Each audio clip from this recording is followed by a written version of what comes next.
I feel like this kind of like summoning and religious conversation is very appropriate for the Hellraiser. Yeah, The episode. horniest Or the movie we've Hellraiser. watched yet. It Well- is the horniest movie we've watched yet. Do you think you can get emails from the boys? What are their names? The Cenobites? Yeah, the Cenobites. I guarantee Pinhead doesn't know how to use the email. Pinhead has no use for the internet. You think I care about Pinhead? I'm more worried about Butterball? yeah, Big Boy. I think the What about Chatterer Chatterer? has There's- a poetry blog. Yeah. Chatter has a poetry blog. I think that it seems like that would be his thing. Yeah. Yeah, honestly. I love Yeah. Chatterer. Chatterer is one of my favorite Cenobites. What if the Chatterer is Drill from Twitter? Deep thoughts. And that's his poetry blog. That's his poetry, yeah. He's a postmodern shit poster. Man, Drill was a postmodern shit poster before shit posters were even like modern shit posters. He invented the It's iconic. genre, really. Defined it. He's the greatest artist of our generation, really. Truly. I love Drill. He's just so good. Sorry, Nina. I'm leaving you for Drill. That's What are fine. we Who going to did do I when we say I was find leaving out you for anything earlier? about the guy who runs that account? What are we going to do I when we never find wanna out that know. he's a terrible person? Who is Drill? You I feel guys like keep we all talking about already this know that he person, must but I be a don't terrible know person who this based on the is. shit post. Oh, okay. So Drill is Wint Drill DRIL. He's just an OG Twitter presence. Like, He's just been shitposting since like 2007. Like, yeah, he has existed for Like, far that's- too long, given the kind of account that just- he is. yeah. Wait, it's Wit Drill? Wint with an His WINT. at is Drill DRIL, and then like his name that's listed is Wint. And then he has like a blurry picture of I think Jack Nicholson. I think so. Okay. He's the guy who said, "I'll face God and walk backwards into hell." Yeah. His You know, most iconic recent Twitter tweet, moments. where was I during 9/11? Ha, easy question. I was simply thoroughly engrossed in the literary treasury of the great authors. That sounds like a Yep. drill tweet. Yeah, Yeah, that's classic Drill. yeah. Yeah, no, I could see Chatterer being behind the drill. It just makes sense, right? It does actually, especially with that most recent one. 2022, year of the buffoon. Ladies, invest early. Get yourself a man with that buffoon dick. I'm sorry, what? I'm on top of this shit. I'm glad we were recording for that. Noah has a buffoon dick confirmed. What does that mean? I got no idea, Yeah, but what Noah does has that it. mean? Does that It mean means it's you're a colorful?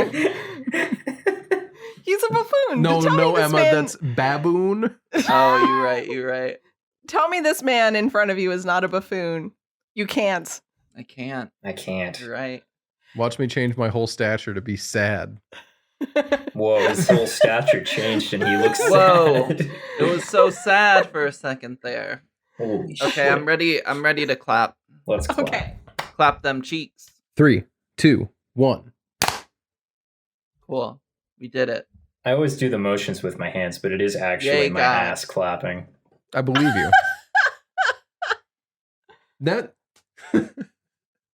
I saw a TikTok once of someone who was just complaining that all the ass clapping tutorials were no good and they were never going to learn how to actually do it. And a person just started like with the camera zoomed in and you see clapping and then their hands come up and they're still clapping and then it stops and they back up and then it starts clapping again. And they're just Oh my like, I'm not God. gonna teach you. So now we also know that Noah is on TikTok. Yeah. We're learning a lot about Noah today. I feel like we need to balance it out. No, Speaking I of the don't think we movie, is should. anyone else on the specific side of kink talk with the blacksmith? No, I'm on a different side of Kink Oh. Talk. No. The kink talk blacksmith is great. His grip strength is obnoxiously huge. Like he Like his blew dick. up an apple. What? Right, Jeff? Your face. He had a can and he just popped it open Whoa. like nothing. Imagine what He those got one giant of those- hands could do to your buffoon dick, Noah. Whatever that even means. Welcome to the Hellraiser episode on this. Dude, you don't get, shut up! You don't get to intro my episode. This is I my can't. favorite You are movie. taking the opportunity. I'm sorry that. I'm sorry, Jeff Here, was too here, busy bring, talking about bring my Pinhead buffoon down dick. to hang out with us. No, I'm only on the side of kink talk where people like talk about trying to get other people to drink water. What? Like, apparently that's a Dom thing. Is Doms are always telling people to drink water. I don't That know. doesn't I sound don't get particularly it. correct. Apparently, Maybe it's it's what Maybe they're that's an always doing, aftercare though. thing. I don't Maybe know. it's like the think people I it's- went to school with who are like, I get enough water from soda, thanks. I think it's like 50% an aftercare thing, and the other 50% is like a piss holding kink thing. So maybe TikTok We're just going thinks I to- have a piss holding kink. I You're don't making know. some. might. The only kink talk I had was I briefly had people making resin paddles. And then that got overtaken by people complaining about how bad resin is for the environment talk. And after that, I started not interesting all the resin on my For You page. So since then, I have not been on Kink Talk because I think that TikTok misinterpreted the resin thing as a no kink thing. So.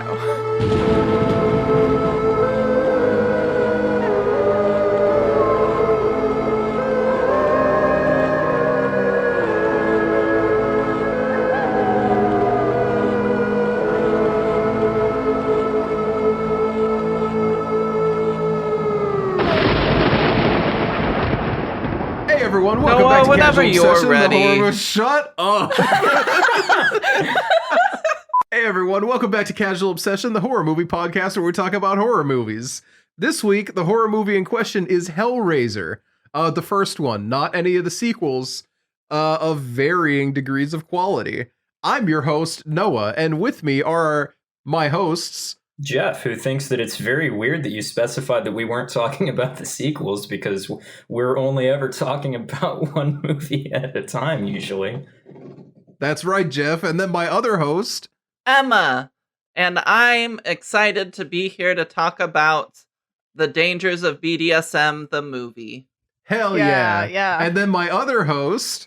Nina, I'm here to talk about a lot of things. I have a lot of thoughts about this movie. Spoiler alert before going in, I'm one of the only people here that liked this movie. Loved this. Shut up. You're so full of it. Hey, you don't know what I felt. And you only know what I've thought in the past, so... Yeah, maybe Yeah. watching it this time convinced Jeff. Maybe watching it 2 times in the past couple weeks convinced Jeff that it's a That- good movie. I actually Jeff's forgot to watch shit-eating it. grin tells I me forgot to that watch he it did again, not actually. enjoy it again. I forgot to watch it a second time. You know what I meant to do, though, since we had to delay this We didn't watch it a recording? second time either. I really wanted to read The Hellbound Heart, the short story Me that it's based on. too. I really wanted to do that, but then for the entire 2 weeks, I fully forgot that I'm like a person who does things. Mhm. Mood. Mhm. Mm-hmm. too. And yeah, You know, it did give me vibes of like, this reminds me of like an Edgar Allan Poe short story. Ooh, More it like does have a little Edgar bit of Allan that. Ho, because it's all about it's sex. all about sex. Yeah. Hey. I'm gonna be honest. I think it's probably better that we don't read the short stories for Clive Barker stuff and we just base it off the movies because, like, I want to talk about Candyman very soon. As in, sorry, Noah's messing with my mic. Oh, did they have the same director? No, the short stories were written by the same Oh. person. Mhm. So they're based okay. off stories by the same person. Yeah. And I was actually talking about this with Noah while we were watching the movie. There are certain writers who wrote horror content that you can tell a lot about them as a person based on their writing. And I think Poe and Lovecraft, very much, you read their stuff and you're like, I know you as a person pretty well. But I've watched a few movies based on Clive Barker stories. I have no idea what this guy's like or what his personal stuff is because everything varies so wildly from story to story. I have no idea what scares him personally. It really feels like he just has a really good grip on weird lore, like creepy lore stuff, kind of like He's kind of like a modern day folk story guy, but his folk stories have a lot more details than a folk story. Yeah. which is So, why yeah. Candyman's going to be so fun to talk about because that's a folk story about folk stories. Yeah. The core of his stories seems to be mostly just kind of observational of the things around him, right? Because the book that Candyman is based on is all about like classism Mhm. and And then racism. Well, racism is kind of a side dish in the book, apparently, and it's played up a good bit more in the movie. The book is mostly about class war, from what I've heard. I think so that he's a Marxist. As versions of this story go on, it definitely seems like they're leaning more into the experience of Black Americans. Specifically, I'm really, really excited to see the new movie because the first one didn't have a lot of involvement at a production level, I think, by Black people. Not a lot. But this new movie was written in part by Jordan Peele and directed by Nia DaCosta, and I'm really excited to see what comes out of that. But that's for next week. Yeah, that was supposed to have come out already, but then COVID delayed it. Is there like an actual new release date for it? August 10th was what I heard. Was it August? Definitely not August 10th. It's in August. We're looking it up. I'm looking it up. August 27th. See, it's August 27th. 27th, everyone. I looked it up. It's August 27th. I'm so excited. Hey, guys, it's actually August 27th. Oh, thank you, Emma. Thank you. You're welcome. But we're not here to talk about Candyman. No, that'll be next time. We're here to talk about Pinhead about... Man. Exactly. Exactly. So let me tell you guys a little bit about the movie, all right? Tell me about this movie. Just give me a take. I don't want to be spoiled by it. Okay. I don't want anything that's gonna give the movie away. No, we don't want. But just something to really grab my interest. Okay. So kinky something to grab me by the balls. Ooh. And to the point where I'm not sure if I'm feeling pain or pleasure. That makes me want more. Emma, you're in the spirit of this. Have I got the movie for you? No, I want a summary that's going to suspend me from the ceiling and put me into a trance-like state of euphoria. Jeff, have I got a movie for you? All right, so we open up on a man who's been torn apart and nailed to a post. Jesus? But I promise it's in a sexy way. You can tell because of the vibes, I guess. I don't know. I gotta be honest. The opening of the movie is not sexy at all. It's like a Cannibal Corpse album. It was album. Dark and moody. Yeah, no, it does just kind of look like a Cannibal Corpse album. There's not a lot of candlelit movie action. Blood and tissue and viscera and the odd bone here and there. You're forgetting the part where Pinhead lovingly put Frank's face back together. He does But I'm getting ahead of myself. Open scene. You are in a loveless marriage with a wife you didn't know cheated on you. I get no respect. And you just And you just got a giant house. You haven't talked about the puzzle box thing in the opening at all. You just skipped right over it. Yeah. Okay, fine. Okay, hold on, everyone. Okay, see, I was trying to cater my intro to you guys so hard. It's just like, okay, Emma, I got a movie for you. That we Jeff, I got a movie for you. Give me a summary that'll make me drink water. I hate it here. If you could, anyway. I'd like it to be a summary that'll not let me go to the bathroom, but that's an optional part. No, why don't you just give us a normal, non-spoilery summary? This is such a weird bit. This is a terrible bit. I'm just trying to live here. Okay, so we open up on this scene of a man just torn apart, flayed across the room. A weird dude with pins in his head walks up, puts together a face from scraps that were scattered, and then grabs this golden little box, and everything disappears. And the room is just normal, boring room, like nothing ever happened. Flash forward, who knows how long, and we have our two main characters whose names I didn't write down because, good lord, they're boring as hell. Is it Larry? It's Larry. Larry and Julia. Larry and Julia walk into, I think it's Larry's mom's house. That's, I very so. Religious it's woman. Not very clearly told, is it?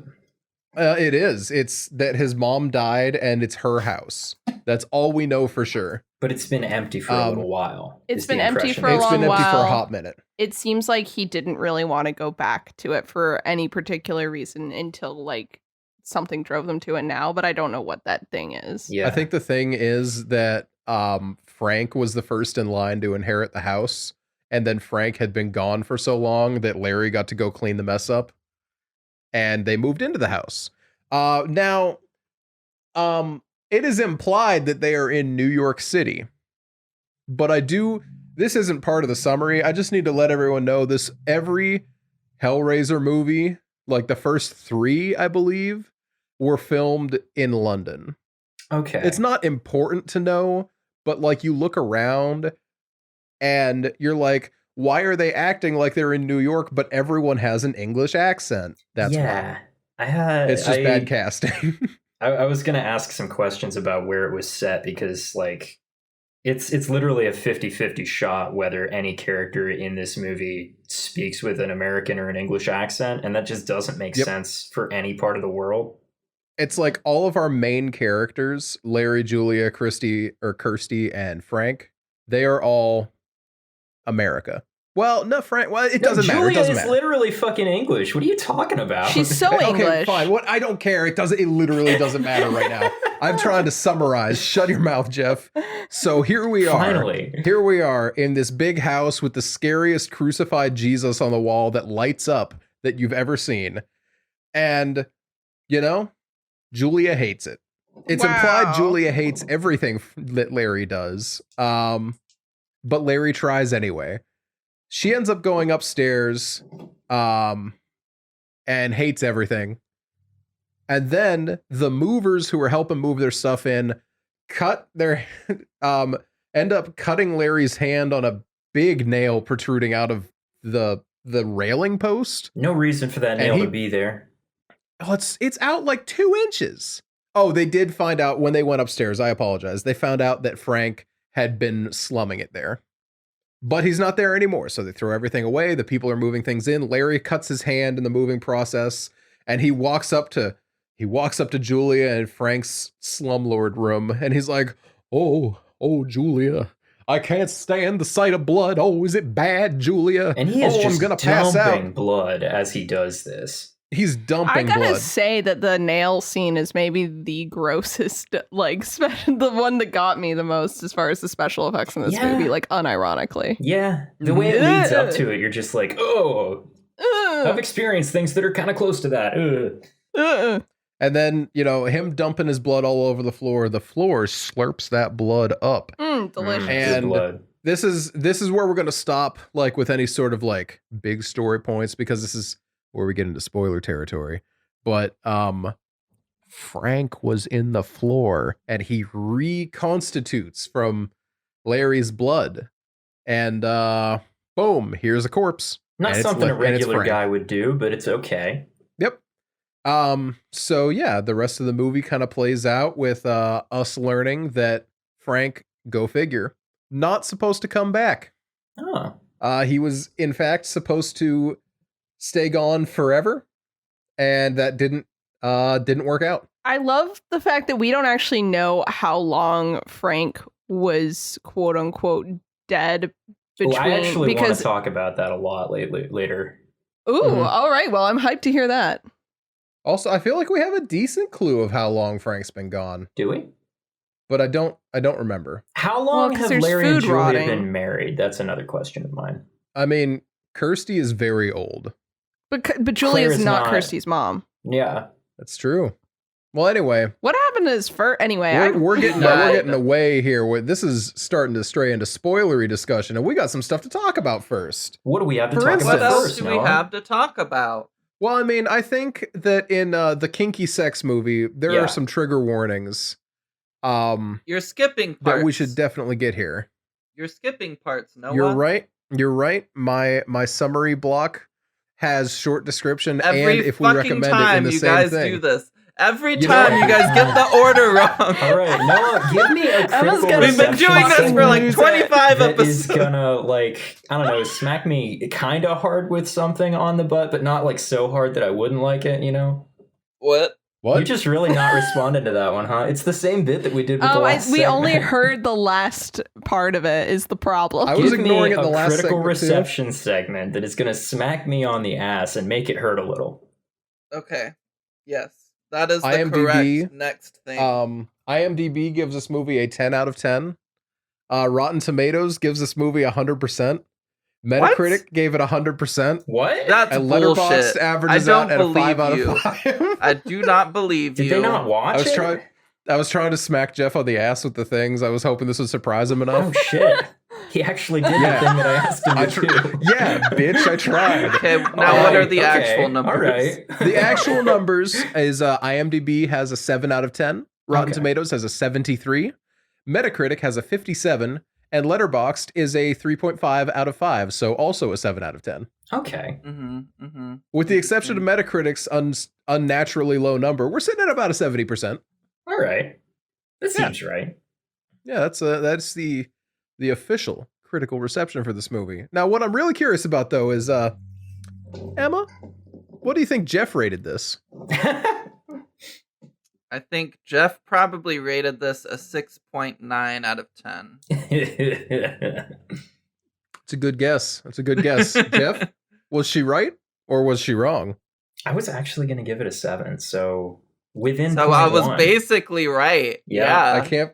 Emma nailed it. Emma now, nailed it, yeah. Jeff, I need you to guess. What did Emma rate it? Fight. I'm Do thinking... you know Emma as well as Emma knows you? I'm thinking there's no way Emma gives it better than a 5. I do not think Emma liked this movie. Interesting. Emma, care to prove Jeff right or wrong? Gave it a 6. Oh, suck an egg, Jeff. Suck an egg. I was close-ish, but blatantly wrong. You're right in that I feel very ambivalent towards the movie. I respect that. Okay, yeah. Nina, you don't get to guess what I rated because you can just read my rating, but what did you rate this movie? Oh, that's a great question. I'd say I rate this like a 7. How come you don't have to guess each other? Can I guess Noah's? I think you gave it a 10 out of 10 because it's your favorite movie. I think Noah gives it a 9 out of 10 because he can't commit to a 10. Fuck you. Wait, it's almost like you guys are fucking related. If he can't, I hate you. Wait, if he can't commit to a 10, how did he end up with Nina?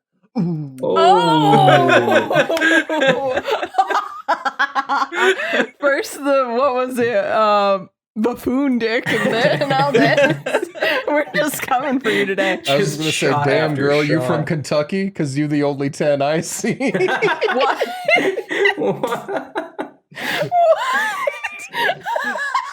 I'm trying out new pickup lines. How'd you feel about that one? That was great. No, Let's move on. I wasn't a Yes, fan. he did give it a 9. I did give it a 9. I did give it a 9, not because I can't commit to a 10. It's because you can't commit to a 10. No, I have a few 10s on my list that we will eventually come across. Yeah, sure we will. It's because for as much as I love this movie, and I love the greater universe of the Hellraiser cinematic experience, it is dated. I'm not going to pretend that there's not a lot of dated elements. I'm not going to pretend that when Jeff says Clive Barker only knows how to write dialogue like it's in a book, I'm not going to pretend that he's wrong. Yeah. True. But yeah, no, I think this is a movie that you could admit has flaws.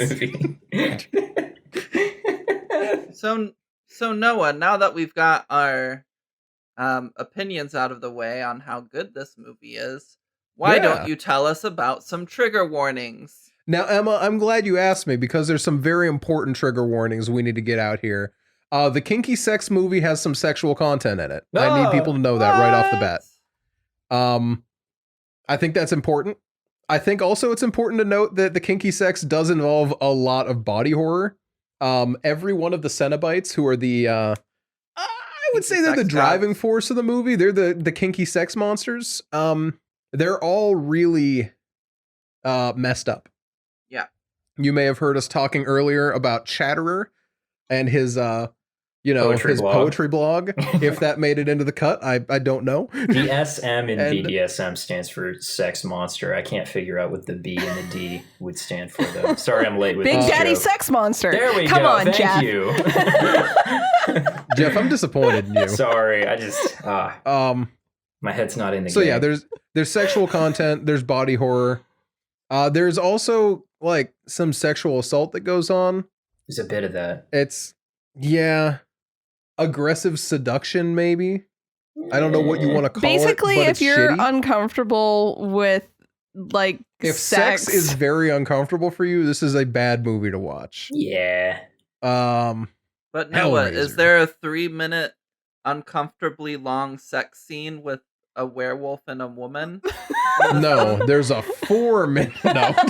The presence of that scene is what would have taken this movie all the way from a 9 to a 10. It's Yeah. true. True. No, there is no werewolf sex in this movie. Damn it. Sad. No werewolves And- at all, actually. Actually, there is a penis though. I don't know if y'all noticed, but there Is there? is full dong on Is there? display. There is. It's very brief. Yeah, When? Frank Yeah. gets out of a bed in one scene, and it he just is hangs. butt ass naked. Oh, Yep, Can't confirm. we I think rewound I to make saw sure that. because I wasn't sure. how about I that? think I saw that, but I only saw butt. I didn't see the dong. There's Both. plenty of butt There in was that both. scene. I did not realize there was Yeah. dong. Wow. I should have watched the movie a second time. I would have caught that. Yeah. So yeah, I just Missing out. these are all things that are important to note. Butts, dongs, sexual Singular. content, Dong singular. body horror. Wait, no, that's an M, not an H. I don't know where I was going with this. Anyway, that's the stuff to look out for in this movie. And honestly, after such an intense list, it's got me wondering, how scary is this movie? Jeff, Nina, do you have a resource that we could go to ask He's about how not scary this calling me movie is? anymore. See, I think I might know an expert even. Okay. Yeah. Hold on. I But got it. who? It's Who really is an tempting expert? to pull my cell phone out. Ring, ring, calling Emma. It's ringing. I hope it goes through. Me It would be too. really nice if your expert could actually make it on the show. She hasn't That'd be picked really up helpful. yet. Oh, hello? Hi, Oh, Emma. Emma has a call. Sorry, I never pick up on the first ring. That's super I was valid. That's so playing video cool. games while recording a podcast. That's so cool. I have an important question for you. Some of my friends want to know how scary you think Hellraiser is. I don't know if you've seen Also it or tell him I not. said hi. Oh, Hellraiser. yeah. Jeff says beating- hi. Oh, hey Jeff. Hey Jeffy. Hellraiser, the BDSM movie from like the 1950s. Yeah, yeah. Oh, okay. Well, I'm glad you asked. See, I watched it like a few weeks ago. That's And convenient. I didn't think it was too freaky. It was definitely like gory. And like there were some kind of disturbing scenes and like some of the practical effects were real good. But I didn't know that I wasn't sure that I was like super spooked by it. Because I watched another movie that like super scared me recently. And ever since I've been chasing that high. But then recently, like a couple days ago, I watched a movie that one of my friends said was one of the scariest movies he'd seen, called Annabelle. And I did not think that was scary. And so, because of that, I think I considered Hellraiser more scary after watching it. And so I'd give it like a 10 out of 10. All right. Great. Thank you for your input. Okay. Hangs up. You're welcome. Hey, so not to put your friend on blast, but who said Annabelle was the scariest movie? Do I My know them? friend Eric. I am going to put Eric? Eric on blast. Eric? Hey, Eric. What's No, your be nice problem, to Eric. I don't know who Eric is, but be Eric? nice. Get it Annabelle? together. Watch Not some even better Annabelle movies, Creation? dude. Which Go is watch better The than Witch. Oh my Annabelle. god, you guys are so mean. It's because the creepy dolls creep him out. Oh, No, I feel that's that. valid. Okay. I was Eric, have you dragged checked to out Annabelle Child's Play? Creation I was like, or the So- new Child's Play. constantly through the movie, I kept hoping that we would see like the Annabelle doll just running in the background. I thought it would have been really funny. But also, I was like, I can't judge him too hard because if this was a movie about sharks, it would probably be really scary for me. Since, as we know, I am scared of sharks. You're scared of sharks? Yeah, my mom was bit by a shark when she was pregnant with me. Shoot, I didn't know that. Oh, I'm so sorry to hear that, Emma. Wait, did I not? I can't believe I just gaslit Nina by accident. Whoa. I can pull up my text messages with Emma's mom and prove that we've had this conversation already. No one was claiming that we didn't. It's a Everybody big was deal. recognizing that we had. It was a callback joke. You know, guys Now also that we've I think maybe Nina's a little overwhelmed by this. She's going to need a second. I'm going to give a more in-depth hit on this movie. yeah, While Okay, Nina, cool. So this is collects going to be the herself. Thank summary you. that won't let me go to the bathroom. Jeff, I need you to stop. I'm not progressing I'm good your any brother. further than This is You should be weird. grateful. All right, so Frank wakes up out of the floorboards and he's like, "Hey, Julia, it's me, Frank." and he looks like that guy Julia- from Mushroom Head. Yeah, he does look like the guy from Mushroom Head. If you're not sure which one, yes. wait, what the fuck and- is Mushroom Head? You never listened Mushroom to Head is a new metal band that had they fought with Slipknot over which one of them invented being a band that wore masks and had 20 members. So I just It's a dumb so fight. I went to Google Mushroom Head Mhm. and One word. Google autocompleted to something, and I want you guys to know, it autocompleted Mushroom Head to Mushroom Head Air Cushion CC Cream. I was just about to ask you if it was Mushroom Head Air Cushion CC cream. I don't know why. I've never searched for that before. Oh no! What is it? What? Yeah, you do Mushroom H, and that's what pops up. What is this? What? It's just It's just a makeup product. Yeah, it's a waterproof thing. it's weird. Okay, I can tell continue because the- they just spilled soy sauce on themselves, and it's okay. Oh, continue the summary. I apologize. No, you're good. You're good. Okay, so the summary. Frank wakes up and he's just like, "Hey, Julia, give me some people. Let me slurp them down so I can get rejuvenated and you can get my dick again." He does sound like Because- this, by the way. Yeah. Almost unironically, he does. He says baby every third sentence. Yeah. Yeah. No, I hated Frank's dialogue so much. Frank's dialogue was just no bueno. they just the dialogue goes so far out of its way to emphasize that Frank is gross. Hey, what's up, hot stuff, you babe? Show me them tits, sugar tits. That's what he almost sounds like. exactly That's, Frank. he's on about that I'm level. only yeah. slightly exaggerating. Yeah. Just yeah. imagine you're listening to Mel Gibson drunkenly talk to a police officer. That's Ooh. almost Frank. Ugh. Frank's Yeah, right, that's not a good pull, isn't overtly racist, though. We don't know whether or not Frank is racist, whereas we do know I think- with Mel Gibson. We do know Mel Gibson is, but I don't know. Frank is saying that sexist Frank enough to is- fit in. Am I saying that Frank is perhaps marginally better than Mel Gibson? Maybe. No, you shouldn't. Mel Gibson Frank does is suck, distinct- though. I mean, we got to see in the beginning of the movie, Julia picks up Frank's photo album. This is why she gets all moody about Frank again, because Frank has a stack of loose photographs that are just him having sex. Yeah. It's the most narcissistic thing I've ever seen. It's just it's like that scene from American Psycho, but it's Ooh. 30 photos of that. Look and at when this you consider the fact that photograph. he had to set up the camera and make sure that it was focused correctly. I mean, a lot of them looked like orgy photos, so I gotta assume that someone else was taking them.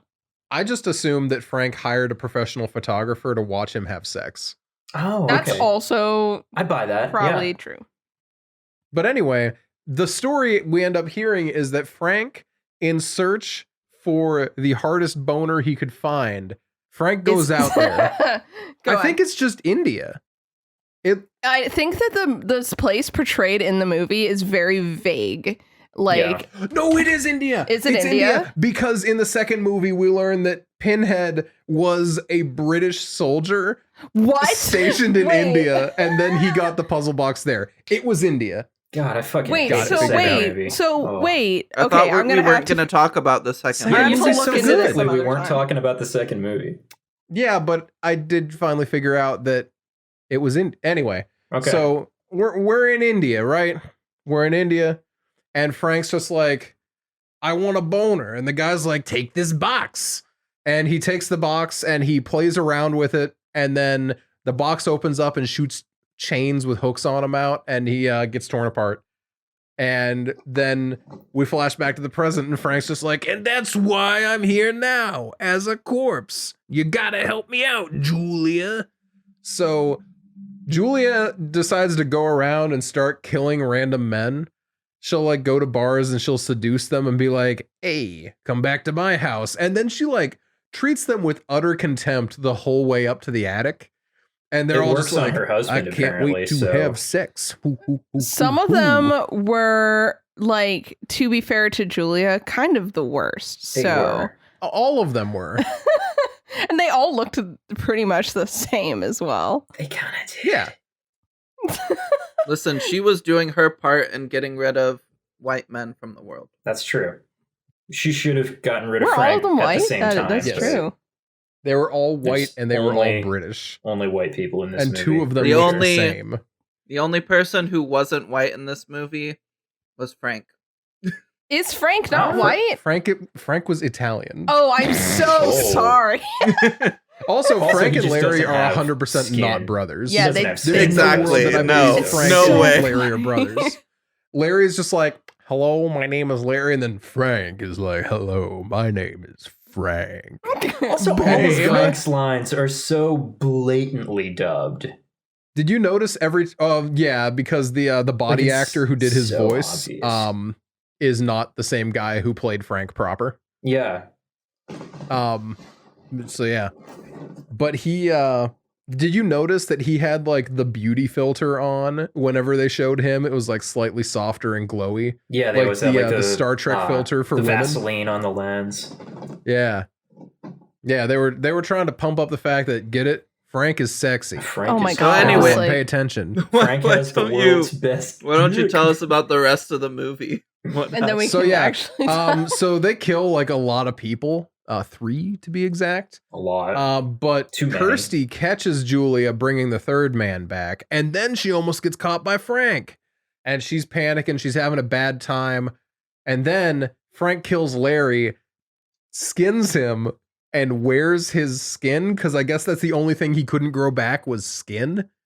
Yeah, that was really weird because the Kinda first odd, few kind of an drops odd of blood move. got him a long way, and then after that, it was like a whole person every Actually, time. that was like a gallon of blood. Check your facts. Larry was spewing Just everywhere. dumping blood.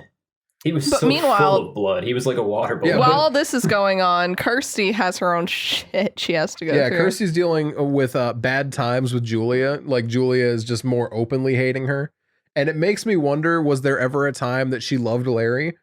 And then we get a flashback where she's talking about how she's like, Frank randomly comes to her house in the middle of the pouring rain.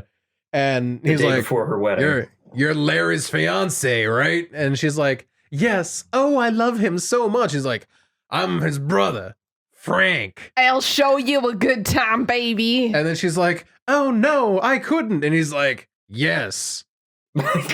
And then that's it. And then we get the not 3 minute werewolf sex scene. It's the 1 minute people sex scene where you get to see Frank's badong, you know? And, Yeah. And then we find out that Frank has the world's greatest dick. Because after Apparently. that, Julia's like, I'll do anything for you. Including he's kill like- so many people. And he's like, I'll hold you to that. And then He came back from the dead just to hold her to that. she So does it, Julia, though. when she dodges Frank, she steals his puzzle box. Because Frank brought that back with him somehow. He needs it. But she steals it and she opens it up while she's in the hospital being treated for hysteria, probably.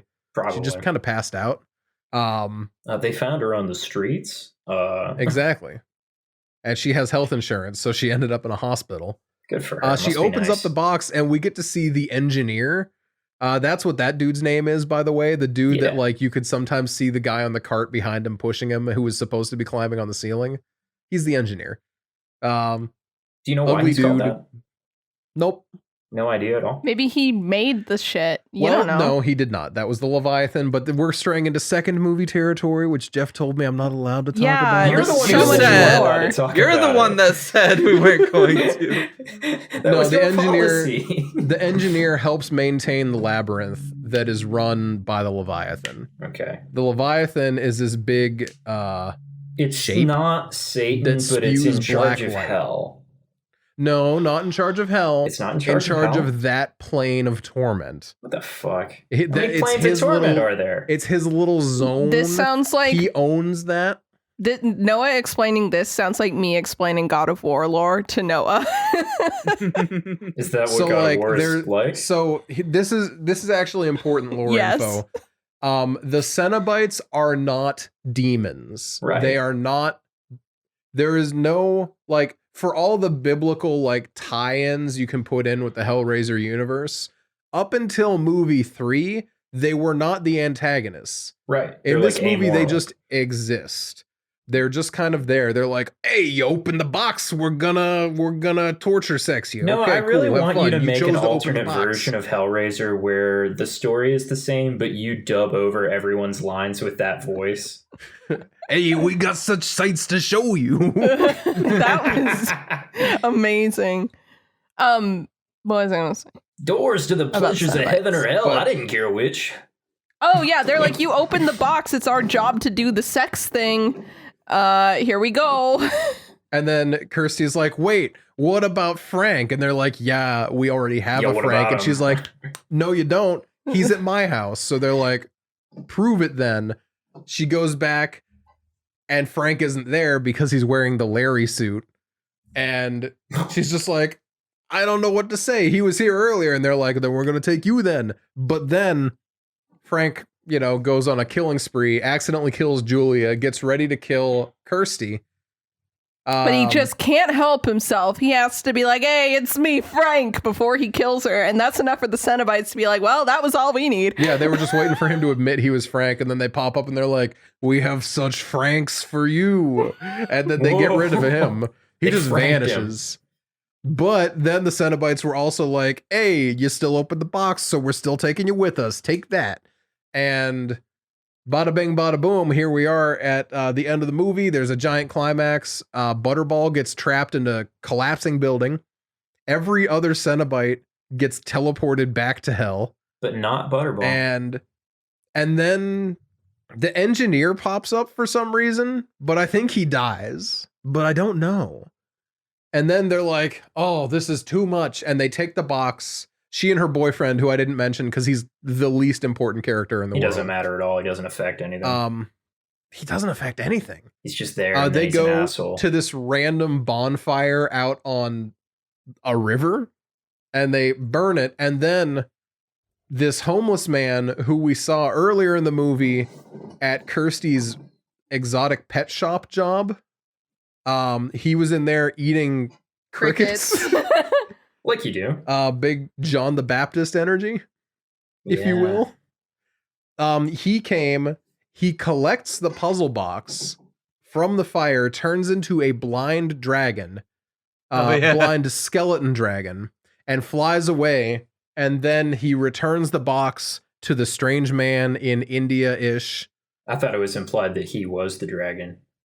That the dragon, the homeless guy, and the guy who sells the puzzle box are all the same thing. No, creepy man with the box is not the homeless man dragon. They are different people. Oh. It's part of the lore. But they're friends, though. Does that come into the They work sequels? together. I mean, the guy comes into the sequel. He's the one that sold Pinhead the box. Right. He's connected to the box directly. Right. Yes. I don't remember the importance of the blind dragon, but he's important in the books or like the graphic novel or something. Right. Yeah. That was the only thing from the sequels I wanted to know, was what the fuck was up with the dragon. Yeah. Yeah, no, he's a guardian type of character for the box. But then as the Also- sequels went on, the box, its origin got like so zonked out that it doesn't even make sense. So Also, Frank bought the box in Morocco. Morocco? Morocco, Noah. That's Well, really traveled far pretty away far from from India. In that case, he took it back to Morocco. I assumed it was India because Pinhead definitely got it in India. I mean, he can move around. Boxes can travel, Noah. Haven't you ever heard of FedEx? Yeah, Noah, haven't you heard of FedEx? Or Flying Dragon. Or Flying Or Dragon. Flying Dragon. So to start us off, now that we've gone through the 30-minute summary section. Yep. That's a long summary, yeah. Well, I mean, we kept interrupting Noah. That's true. It's true. I The have a spoiler-free question. synopsis was also like 20 minutes long. Yeah, we're Yeah. just I running I might long. have an answer. I have a question. I saw on, and this is not directly about the movie, but it's something I kind of wanted to talk about this episode. I saw on Twitter a while ago that like the rights for Hellraiser reverted back to like the director or the writer of like the Mhm. first Yeah. movie. Yeah, both. When did Clive they- Barker was the writer and director. When did they lose the rights? I don't After remember the when they lost the second rights, movie, I but believe. yeah, the first two movies were Clive Barker's movies. He did it. And then the third movie was not that good, but it was, most people consider the first three to be the canonical conclusion of the story. Mhm. Some people just like to choose the first two, and I gotta be honest, those people are kind of more correct because the first two are really good and the third one's not that great. And then the fourth one introduces the lore of the Lament configuration, which is the cube. Uh-huh. It was supposed to be 3 movies in one, but it was supposed to be like a 2.5 to 3 hour long movie. Okay. That got cut down to a 90-minute movie with Ugh. 3 movies Oh. worth of plot in it, and it's Yeah, very no. bad. That sounds awful. And then after that movie, I think that's when we started going straight to video. Mm. And it was scripts that were purchased and Pinhead was put in them. Oh. To maintain the rights to the movie, we got a few other ones in there. Let me double check some names real quick. To maintain the rights, we ended up getting, let me see the list of movies. There's only like 7 or 13 of, I don't know. We got a new Hellraiser every few years up until 2005. Ugh. And then we took a break. And then we Mhm. got Hellraiser Revelations, which is worse than all the straight-to-video sequels that we got. was about to Bloodline, say, that Inferno, sounds- Hellseekers, Deader, and Hellworld were Ugh. all better than Revelations. And those all sound Um, terrible. Yeah. They were not good. Hellworld was fun. I was watching a tier video where someone tried to claim Hellraiser Deader was the best direct-to-video sequel. They are so wrong.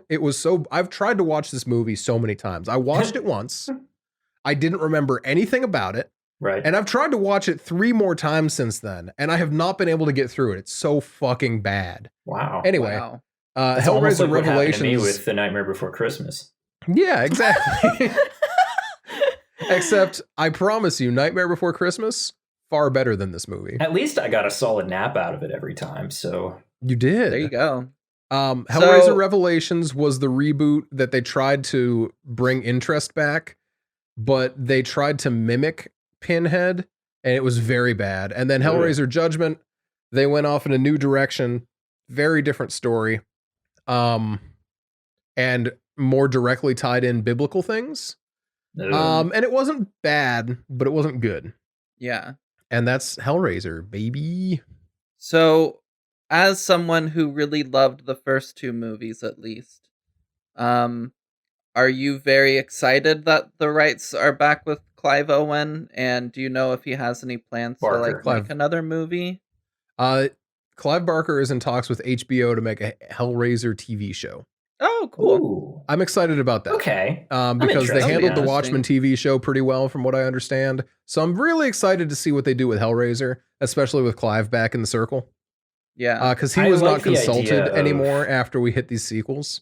What's that? Oh, no, it's just he was not consulted when we hit any of the sequels Oh, anymore. right. So it was like, Yeah, he's not like involved It's in a any bad of time. them. Yeah, I feel like I would trust him to be working on something longer form like that. I think that sounds like it would be really good. I just need him to not be connected to the process too directly. This is a pretty controversial take, I guess, among practical effect horror fans. But Clive Barker's other movie he directed was Nightbreed, and Nightbreed's bad. Is it? Oh, I saw Nightbreed at work the other day, and I was like, "What the hell is It's this?" so bad. Okay. It's a Clive Barker story. So, you know, Sure. you have this guy who's like confessing to his like psychiatrist about all these terrible dreams he has. And then, spoiler alert for an old movie, the psychiatrist goes and does the crimes this guy thinks he's doing. Oh. Yeah. But as it turns out, this guy's actually got monster blood in him, and he goes down to Monster City, and there's a bunch of really wackadoo dudes. It's not worth your time. I'm definitely It's not that watching it. You should. It's on Shudder still, I think. The director's not, cut is there. The unfortunately, director's cut is the distinct version you should watch. Okay. You got an extra like 80 minutes of weird monster faces. That's too much. That's But too the, long. the Too much villain content design to is give cool. weird monster faces.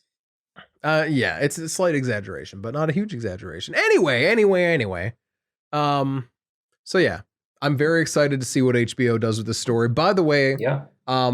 before I forget to say this at the end of the podcast, if anyone wants to know any Hellraiser info, like literally any Hellraiser info at all, go to Mr. H Reviews on YouTube. Firstly, his voice is really great. Secondly, he has read all of the Hellraiser comics and books and has seen all the movies and collects the figurines. He's like actually a very knowledgeable source about Hellraiser. That guy's So not if you want to okay. know more, go to him and not the other like Hellraiser ranked type videos, because they're the ones that say Deader is good.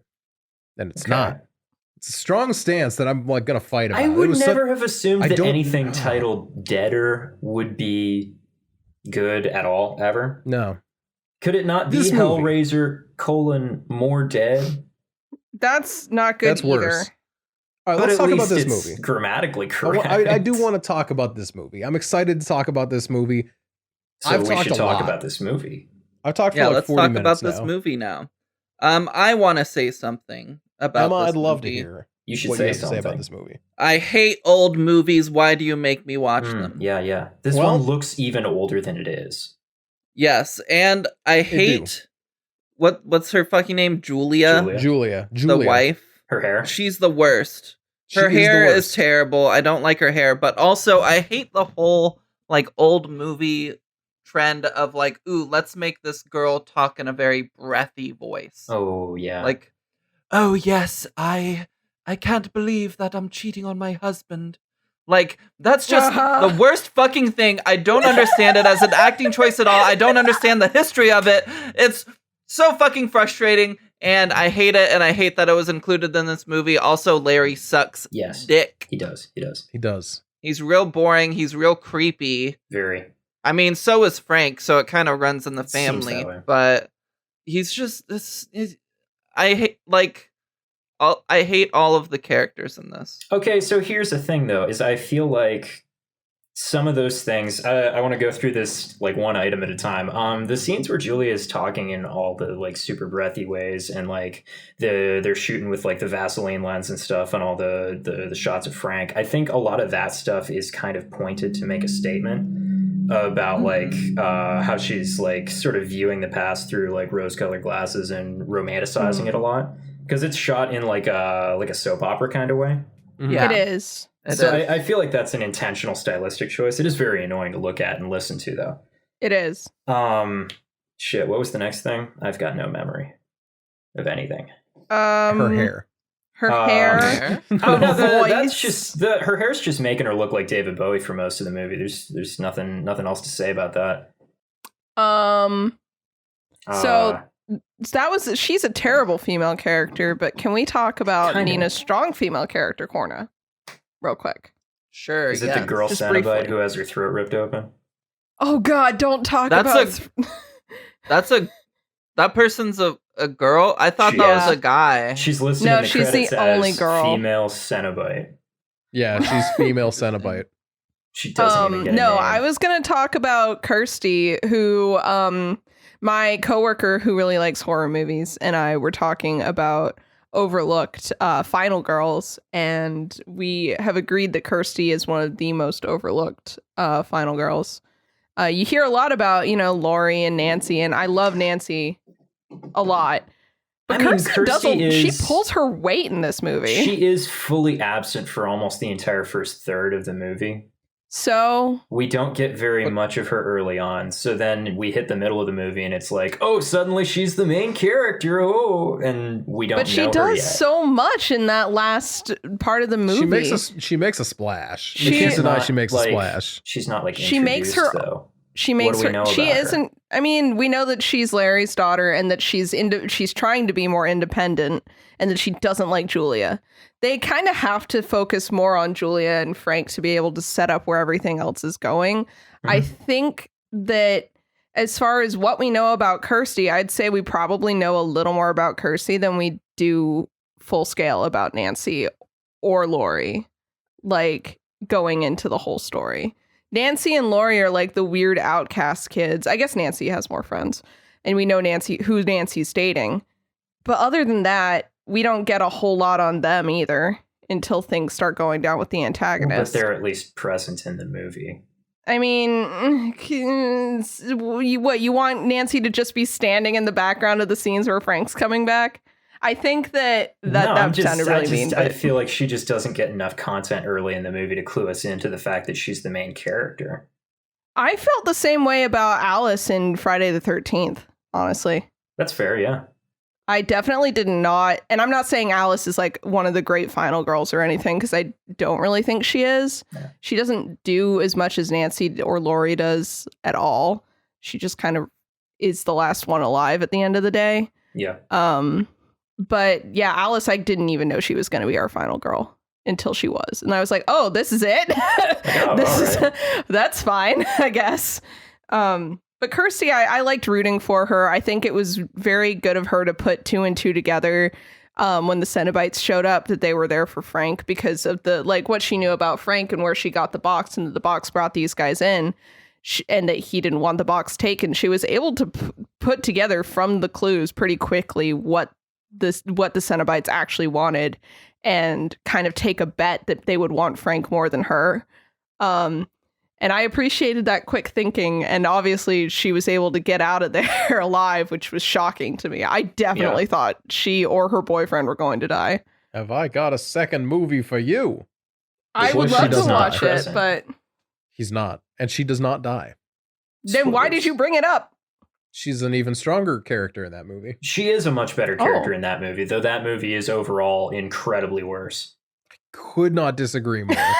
Well, I could not disagree more. We're going to have to do a mini-sode of Noah and Jeff arguing about all the Hellraiser movies. I'm giving this movie a net positive review today, so... That doesn't mean that I have to put up with this slander. I refuse to stick up for the second one.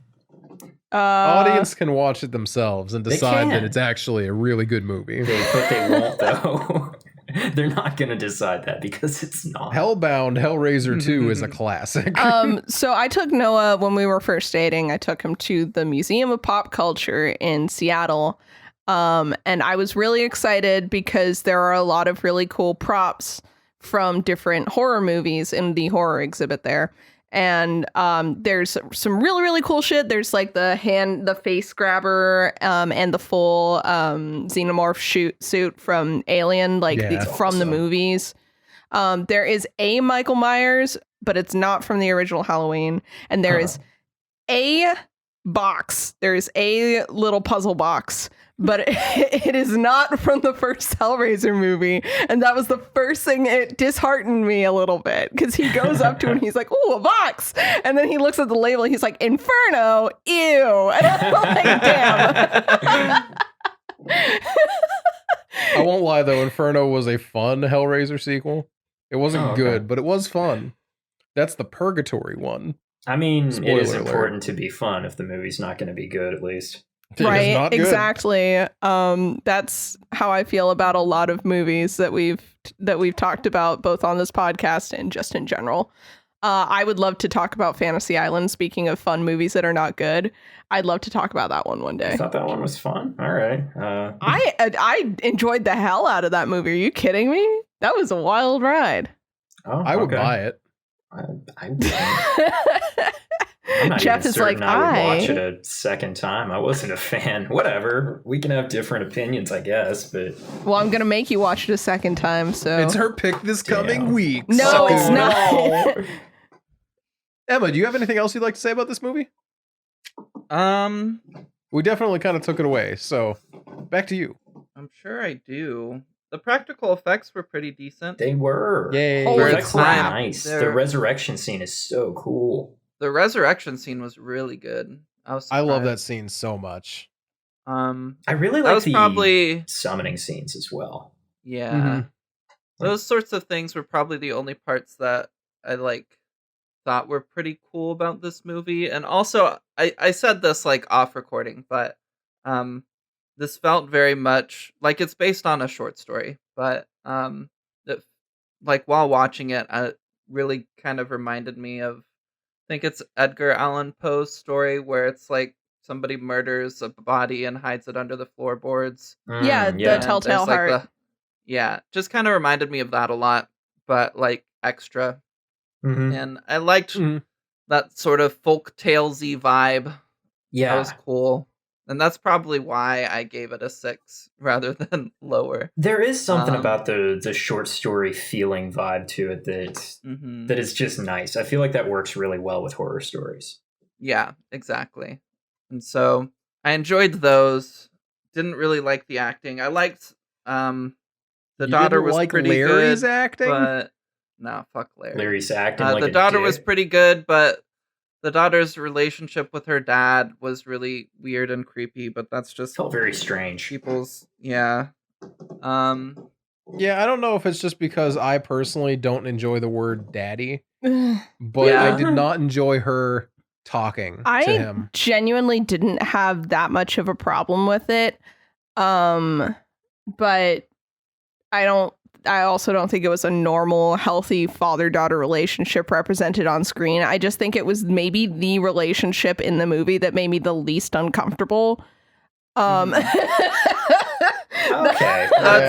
That's valid. Frank, No good Frank's relationships in relationship this with movie. her was very bad. I I didn't actually like the hints one that of the Frank's There's- relationship with her had. one of the moments in the movie that actually made me because things that scare me in movies are not the gore or anything.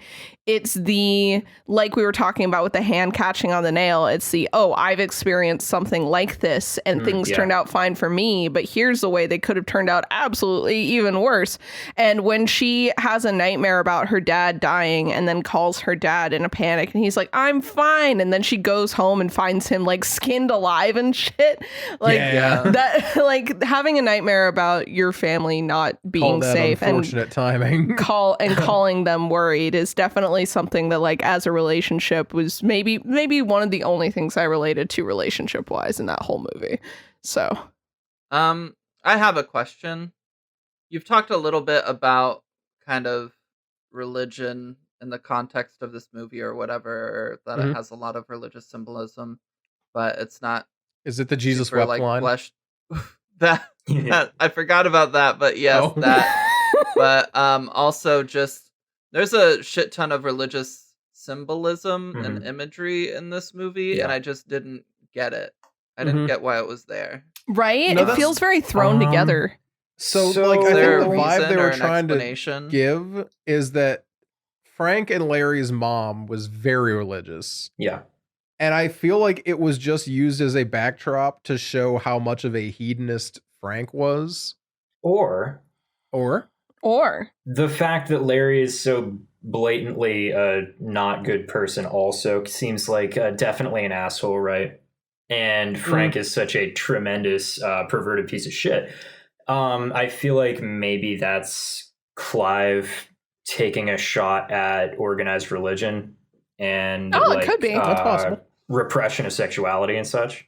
Mm-hmm. Yeah. It's Just the how, loving father's not actually better than the hedonist in a lot of ways. Yeah. Yeah. It's also Um, interesting Go ahead. because I mean, the Cenobites are kind of this example of sexual freedom, I guess, sexual exploration, but in like a creepy way. Yeah. And I mean, this was made in the 80s, 87. right? Yep. So like back in the 80s, I feel like kinks and fetishes and sexual like whatever were still very much kind of like hidden and thought bad of. Yeah. And Mhm. so Didn't I'm have the curious internet, because so- like today, like especially in like queer communities, like sexual liberation and like all of that is much more commonplace to talk about and Mhm. like kind of accept about yourself. And Mhm. I'm curious what a Hellraiser movie with that in mind would look like kind of today. Yeah. Mm-hmm. Can't believe Pinhead where- just got one-upped by internet porn. Well, that's the thing, is that Pinhead and the Cenobites in this movie specifically are actually such a neutral presence that, like, Mhm. despite being very scary, I I don't know that they're necessarily villainized as much as like they're just there. Frank's clearly the bad guy in this Yeah, situation. no, it's Frank and Julia are the villains. of Frank this and movie. Julia Yeah, are and the villains, and yes. not Yeah. necessarily because of their like deviant tendencies, more about the fact of what they're willing to do to other people to be able to like have this kind of relationship. The Cenobites are just kind of there, which makes them even scarier because, you know, I love a force of nature villain, but like still I feel like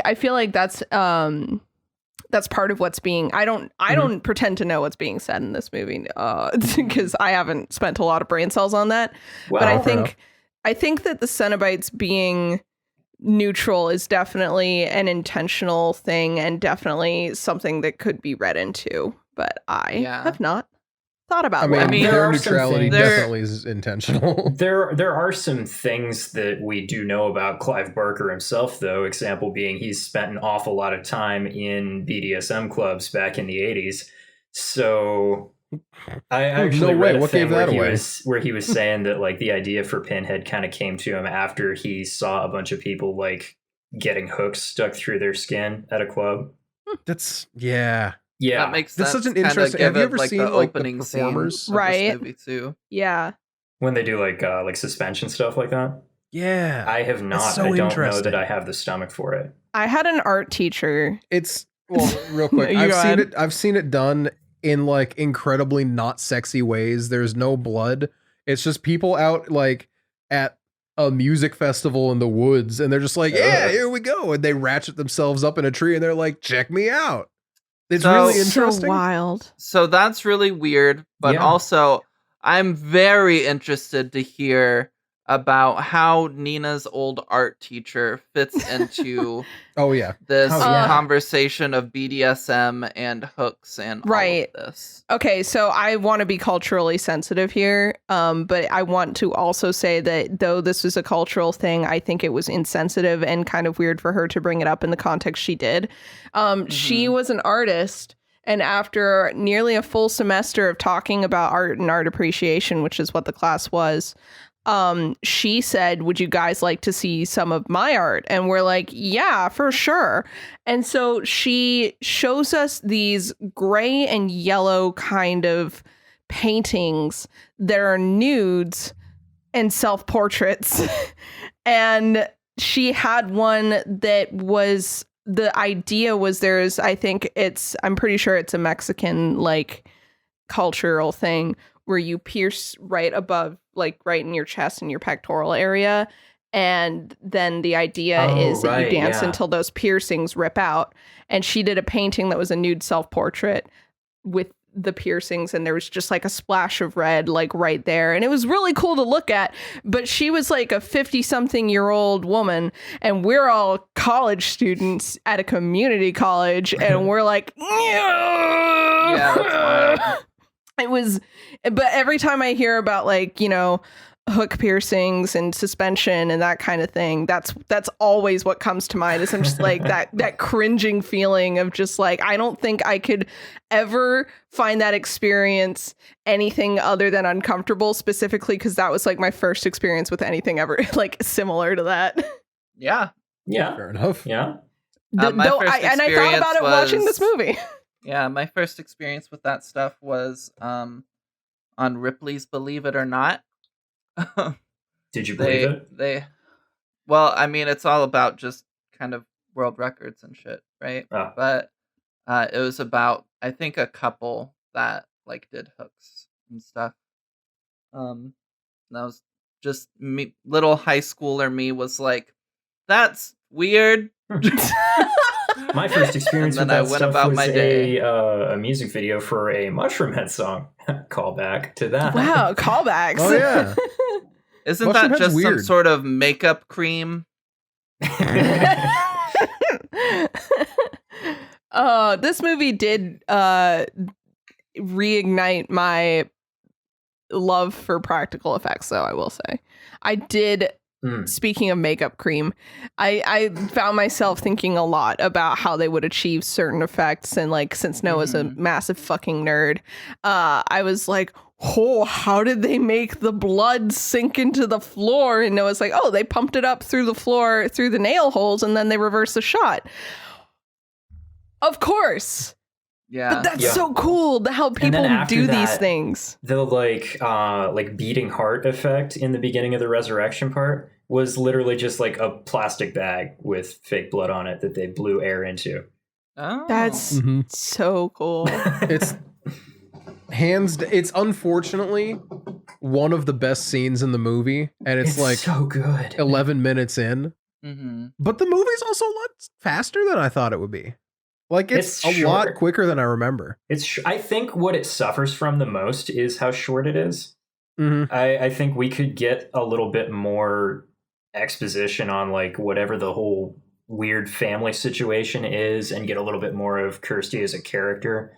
If instead of one awkward dinner party where Julia's like, I'm going to bed. Yeah, there's a lot of scenes. You can stay up, though. There's a lot of scenes that feel just kind of strung together, and I wasn't really sure what the intent of those scenes were. Or it tracks as a short story. It does. No, 100%. It does feel like a short story that was translated directly to screen by the writer. And I actually kind of love that because I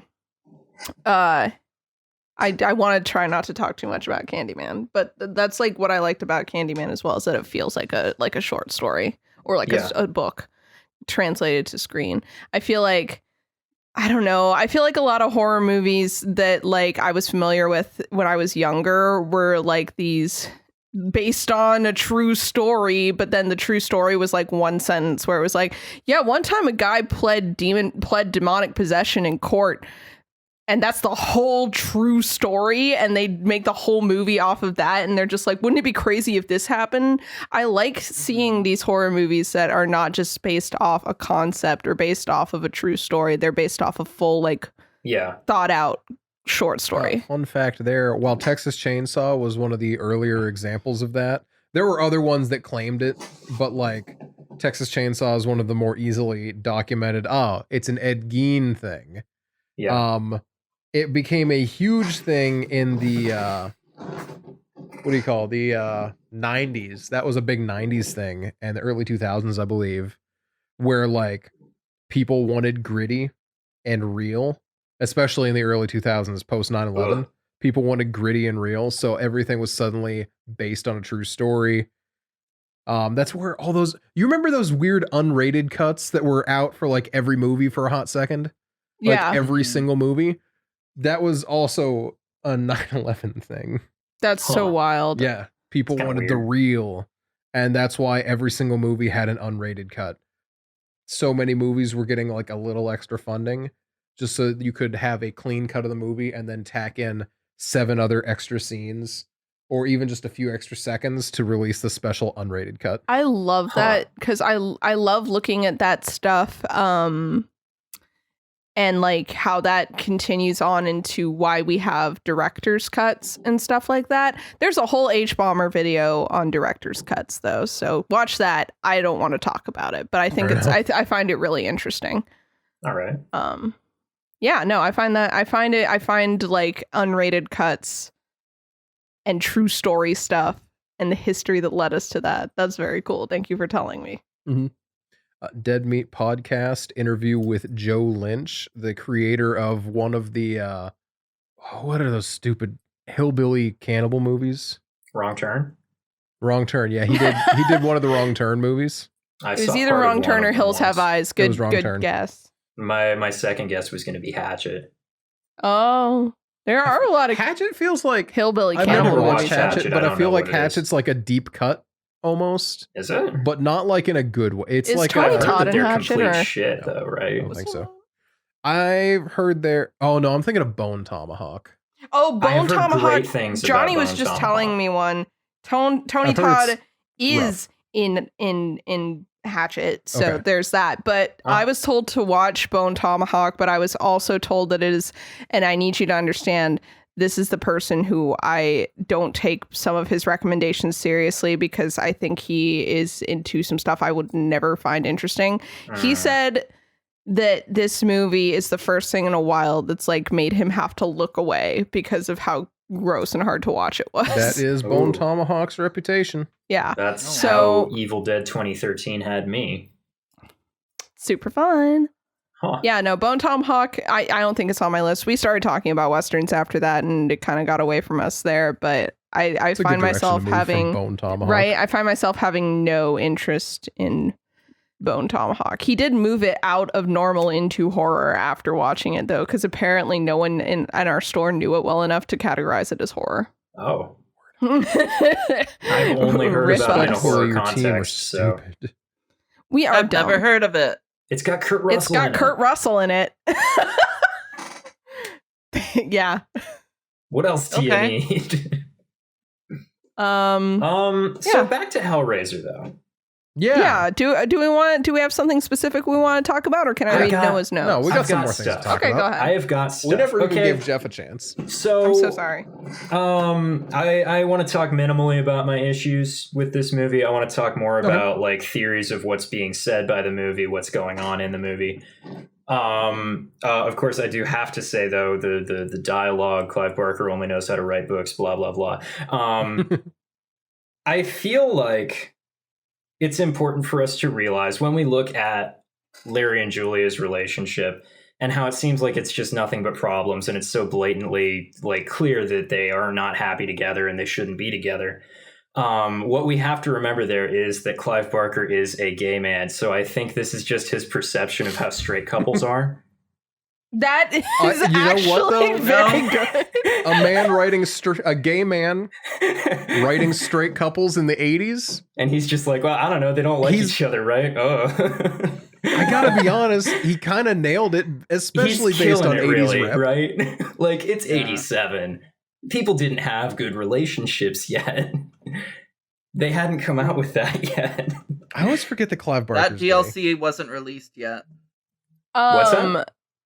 That DLC wasn't released yet. I was gonna Fortunately- say that actually makes the scene of Larry trying to have sex with his wife Uh-huh. and not stopping, even though she's literally screaming over and over Uh-huh. again for him to stop. I was Yeah. so angry. Yeah, that I was was- like, going for anyway, 3 I don't. minutes. I gotta What the be honest, hell? that's more uncomfortable than the Frank scene. That's worse by than a most lot. of anything that Frank does actually on screen in this movie. It's so Honestly, bad. he's creepy with Kirsty, but It's like bad. he doesn't get a chance to do anything. Or Larry literally does not stop. It made me so angry. I was like, And then this when guy he can die. finally, yeah, like He's and then mad when at her. When he finally does stop, he's just like, oh, I don't understand you, and he leaves the room and he makes no attempt to communicate about what just happened. Like, what? Come Right. on. I cannot imagine Yeah, it's being that's in that pretty horrible. situation. I was and definitely doing what going to he bring did. that up because it's that. Yeah, bad. no. It's Ugh. terrible. I lost any sense of sympathy that I had for Larry at that point. I might have, if that scene had not happened, I might have felt something when he died. Right. I felt nothing. nothing at all. Like, which is something that kind of I kind of question a little bit, because it kind of feels like, from a narrative perspective, it would make more sense given everything that happens to Larry and everything that is done to him by the people around him. You know, his wife cheating on him the day before the wedding with his brother, like, and then he ends up getting killed by the two of them. It's like, it kind of seems like it would make more sense for Larry to be a likable character, so it feels like he's a victim. You know, like it seems like he should be more sympathetic, so it's actually sad, but it's just not. No, but he's just a huge dick. He's just a huge dick. He's creepy. Yeah. The only sense of sympathy that I have for him is because Kirsty has to deal with him dying and has to deal with someone using her dad as a flesh puppet. Very weird. Yeah, that's wild. Yeah. I wonder why I feel Clive bad for decided to Kirsty, do but that's that. it. See, this is what I'm saying. Now that I know that Clive Barker is gay, which I did not know, It puts the whole thing in a different light, doesn't it? it does actually make me redact what I said earlier about not getting him the same way that I get Lovecraft in a bad way, or Poe in a meh way. I was about to say, was Lovecraft gay, or no? Lovecraft was racist. And that's what comes and that's what comes through in all of his writing. Yeah. And it makes sense. I'm so excited to talk about Candyman in that context, because the relationship that is written into Candyman is so much more romanticized and so much more tender in a way that feels very, like, I'm not going to say gay, but it feels much less hashtag straight people than all the relationships in this movie did. Yeah. So I'm very interested to talk about that. Yeah. Okay, so to talk I feel like... What's up? I just want to make a joke. Okay. I feel like a gay man writing about a married straight couple, and it being very toxic and everything, has similar energy to men writing women in books. Yes. It does. That's so funny. That I see that TikTok trend must be on some of your guys' pages as well. What's up? There's a trend going on about, like, oh, this is how women written by men act when they've had a breakup, and then it's a woman, like, drinking straight out of the bottle of wine while wearing just a sweatshirt in front of a romantic movie. Oh, I love this. I love that kind of joke. I don't know why that hasn't popped up on my page yet. Hallmark movies. Well, yeah. Well, yeah. Do men write Hallmark movies? Oh my god! Please say it's not true. No. It's almost like every Hallmark movie is exactly what men think women want in a movie. Well, yeah, that's why the small town hunk who's never left his hometown is the one who gets the city girl and convinces her to care about Christmas and his dog or whatever. His dog, by the way, which is named Rudolph or something stupid like that. It might be his Oh my son, God. but his son might have a dog. Named His Rudolph. son's name is Rudolph as well. Oh my my dog, God. Rudolph, and my son, Rudolph. Which was named that So first? did we find out, this is Awkward back face. to Hellraiser. Back to Hellraiser. Did we find out why they moved to that town? Like, I know we mentioned that they moved into the house because I think he inherited the house. There's one line where Larry is talking to Julia and he's like trying to list the advantages of them moving into this house. And one of the things is he looks at her and he says, "We're back on your turf." And I thought that was implying that they were in England. Right. Yeah, no, but that's not the But case. then they're not. So Nope. It was so confusing. I was talking to Noah, and I at first I thought that this movie wasn't supposed to have a specific location in the same way that a series of unfortunate events is not supposed to have a specific like time that it takes place in. Kind of just like it's here in a place that might be England or America or some other place, you know. A place where a story like this might happen. Right. Just like how the scenes that took place in India didn't feel like they took place in a specific country, but it felt more like Disney's like Aladdin setup. Here we go. The film was originally set in England, hence the obvious London locations. But the studio thought the film would be more marketable if it was set in America. So many of the English actors, not all, were dubbed by American actors. That's why. Oh my God. That makes so much sense. Also, we are coming from an era where almost everyone was dubbed in movies because they didn't have good on set also, that was recording, definitely a real house, right? It kind of seems that way. All of the shots on the staircases specifically. They felt so cramped that it had to be real. Also, the fact that we got all the different angles of Frank's bedroom. Right. Yeah. And that whole room felt like I loved that room, by the way. It felt very oppressive and iconic. Like it felt like a setting that like if I walked into it, I'd have to stop and absorb it with like some level of reverence. It looks like it's really hot in there. It does. But like compared to the rest of the house, that room is so fucking creepy and fucked up. Yeah. And I can't believe there wasn't like one scene where they're like, oh yeah, we're getting some people to come in and start like working on that room. Fix it up or something. Later this week. And they just like left it alone and it's like dark and moldy and like all this other shit. It looks like, fire damaged. Yeah. Kind of. I mean, there was a whole line from Larry about leaving up all the Jesus stuff until Kirsty got to see it, and then they immediately threw it out. So, like, another throwaway line about, I've got some workers coming in later to plaster the upper room. I can see it. Yeah. Something. Doing something. Yeah. How much time does this movie take place over? Jeff, you were going to tell me how long Frank had been dead. Oh, no, yeah. I was going to ask more questions about time periods in this movie, like how long. Yeah, I'm really Larry confused and Julia about have how been long this together. does. How long is Frank dead? How long was Frank living in the house before dying? Was he actually dead? That's the thing I'm going to get into a little bit more. Is the circumstances of his death and resurrection. Yeah, go for it. People don't normally be doing that. I don't know if you've noticed. I hadn't, but thank you. You know, when a person dies and their body cannot be found, it is not normally for them to resurrect when blood is spilled on the site of their death. It hasn't been documented happening at all, actually, which is why I'm calling bullshit on this movie. Couldn't happen, 0 out of 10, not realistic. But so basically, I'm just thinking, like, why does that happen? Is there any reasonable explanation beyond, you know, horror short story artistic license for that to be occurring? I think it just kind of comes down to that. Like, the idea is, and maybe there's something in the sequels of like wherever the Cenobites take you or whatever, a piece of you remains. And I had the idea that like he was only revived not just because there was like blood spilled there, but because it was blood that was related to him. Yeah, I thought about that too. It was specifically Frank's. Frank's. I thought that kind of like made it a special circumstance. Okay. But none of this is talked about. May I present a theory? I would love a theory. We love a good theory in this. We love a good theory. There's a little bit of brief talk about Frank escaping the Cenobites. I don't think he did at all.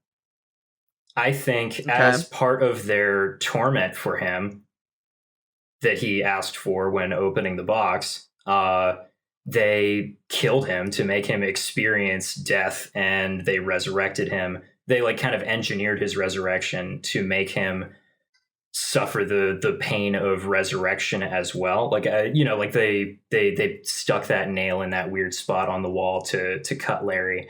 And they are the reason that he was able to resurrect out of the floorboards there, because that's all the events that we see in this movie is like part of a bit that they're doing, more or less.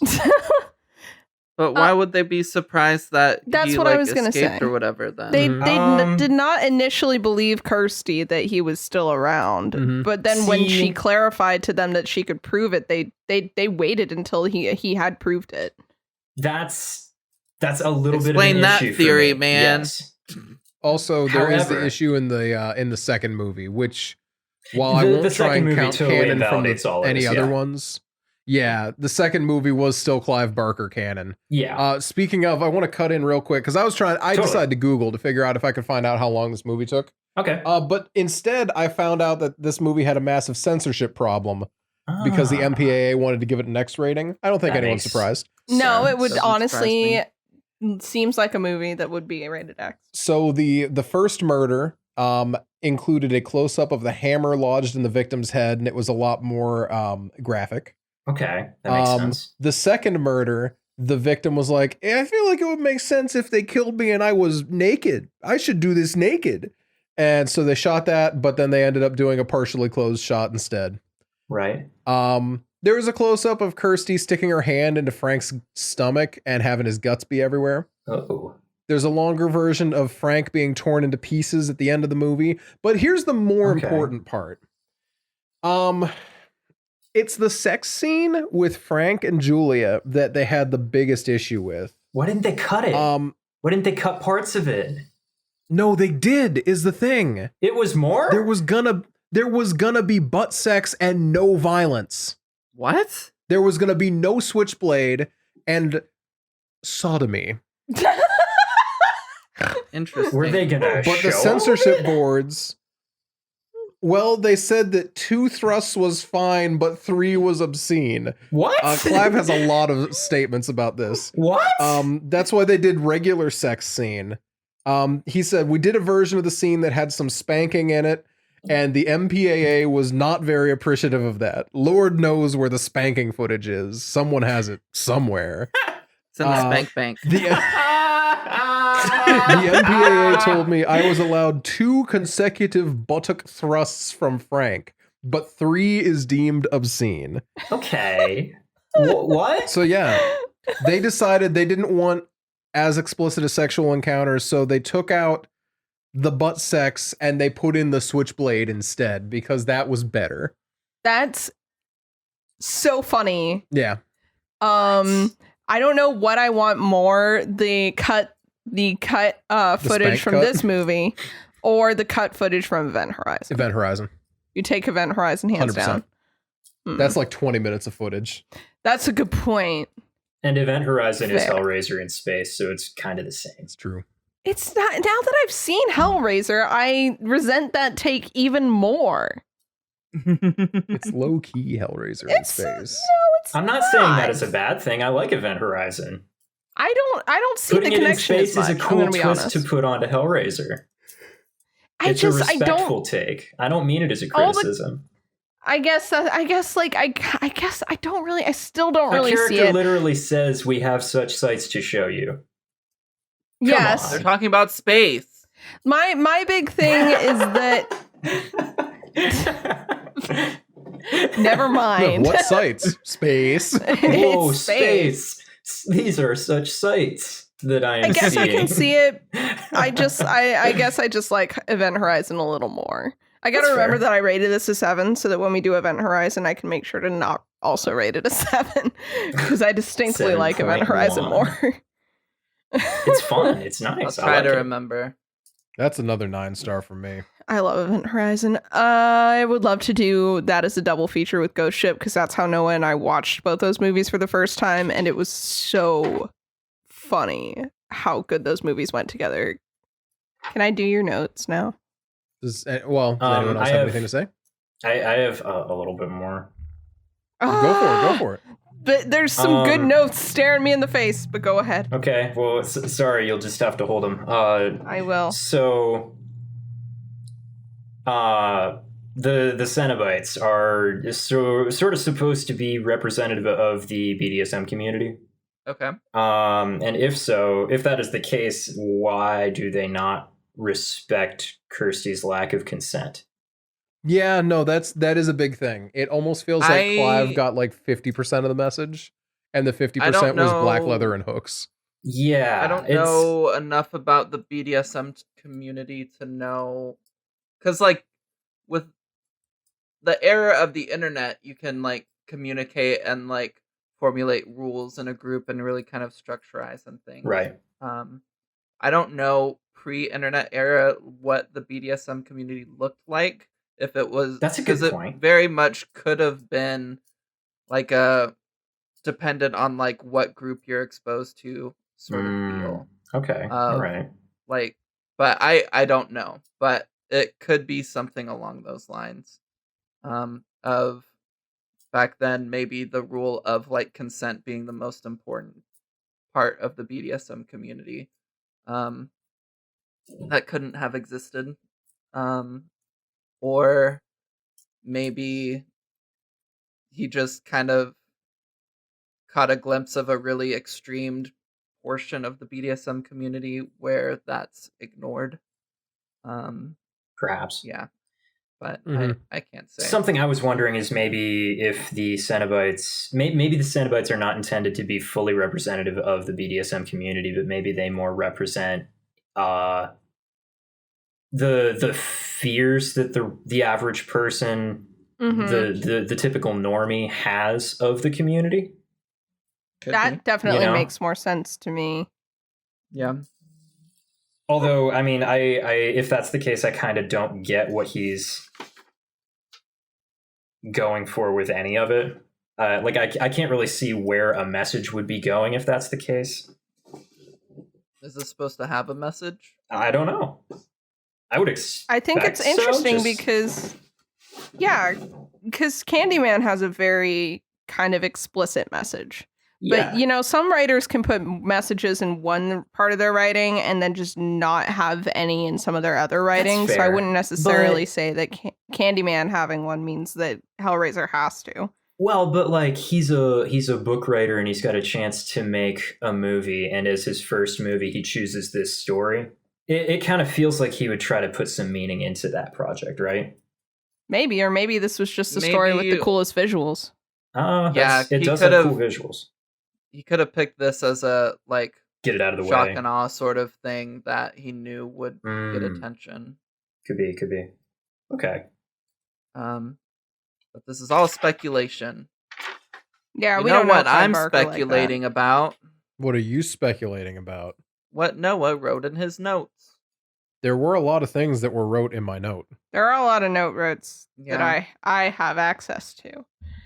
I would love to hear them, but first, Jeff, what kind of like theme song were you thinking for Noah's notes? Oh shit. Oh, yeah. You remember earlier when I said that for the last 2 weeks I fully forgot that I was a person who does stuff? I forgot Yeah. to have a song ready. Oh, damn. Shit. Oh no.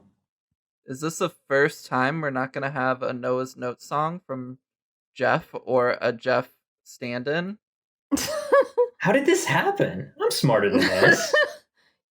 Are you? No. Well, damn. Well, wow. Okay. Well, I'll just have a little tune. Okay. Why can I not Notes. think of any music at all? God. Okay. Hold on. Let me get in the headspace. Noah's Notes! Yeah, it's Noah's Notes time! You couldn't hear that. No. I couldn't hear any But- of that. It was because it's so high pitched that my mic didn't pick it up. But you'll hear it on the recording. Okay. I'm so Look excited forward to for it. That's never happened before. Act really impressed. Whoa! That was Emma, the knocking it out of best the park intro to again. this segment that we've ever had. I know. Thank you. Well, with that, let's How do you live up to roll that right intro, into Nina? it. I'm gonna start with my favorite thing that Noah and I both noticed at the beginning of the movie. I never realized how incredibly sexually they finger the puzzle box. Specifically, Doug Bradley, the actor who played Pinhead. Yeah, the way he like strokes it like it's Blofeld's cat. Yeah. Yeah. I don't like the fact that you're implying Blofeld sexually strokes his cat. I didn't call it a pussy, Noah. No, I did that's like- not what I was implying. That I did not take it the extra step that I so clearly wanted to because I'm trying to Can- respect your wishes because you wanted me to dial it back. Can I You say what Never. my favorite part of this movie was? Yes, Emma. It was seeing this movie and getting to see the inspiration for the like cabin in the woods Pinhead. Oh, Oh, yeah. yeah. The Buzzsaw Blade dude. Yeah. Yeah, Basalt no, I Louis, bet he's that called. definitely. Basalt That was it. Louis. I can't wait to all I watch Cabin in the Woods with you again once you like have seen everything that it references. Because I feel Who, like me? yeah, you. We've never watched it before, so why are you saying it again? Wait, I thought we watched it together for a movie I night don't- once. You guys have I don't had think this we did. interaction like 20 times now. And every time Have we? Emma's just like, we didn't do it. And you're like, Emma, silly goose. No, that's did fair. that. Anyway, I don't can't wait think to we watch it with did. you once you know everything. For Anyway, the first time. for the first time For ever. the first time. This note says, "Man, old people really had whole ass shrines in their house." Yeah, Yeah. I know some old people that have shrines, but they're also Catholic. I think that might just be a Catholic. It thing. is a Well, yeah. very Catholic thing. Most of the old people that Noah and I have had contact with are Catholic. That's fair. Many of them. Several. Maybe not a majority, The but ones that we've almost. been in their homes. Mm-hmm. We have sex statue, classy Frank, which reminds me of a moment in one of the games that I'm in that Emma DM'd where one of my character went to another character's bedroom and he just had a full nude statue of himself in his own bedroom. What? Hey, if no one else Hey, is going there to pump was you up, a- you got to do it yourself. There was What? a There was towel. a towel hanging from his dick. Yeah, there was that. I mean- wait, hold on. I wait, mean, holy shit, that means the nude statue was erect? Yes. Yes. Oh, that's worse. Oh, This just Wait, ends I it. mean, size or was I don't- it I've bigger on the never- statue? Would you make I think that this was accurate? a question, like, was it anatomically correct that you guys asked? I We think did I said ask it that. was. yes. Yeah, I think I said it was. Wow. Here we go. That's I can't what the believe whole I'll party never said, be that too. cool. God. You can dream, Jeff. I You love can get a this- statue of yourself. Knowing what we know now, I love this specific note. I love how they're hitting Frank with the sexy lighting even more than they're hitting Julia. I was talking with Noah about J.C. Leyendecker yesterday, Who? a ad illustrator in the 1920s. He did a lot of really, really beautiful illustration work for like sock ads. The poor man never married. He never married. He only Sad. lived with the primary model for his illustrations, who happened to be a really attractive man. Oh man, he had to live with a coworker? That well, sucks. the funny thing is, it's like the symbol of American masculinity in the 1920s was based off of J.C. Leyendecker's lover. Oh. And that just makes me very happy.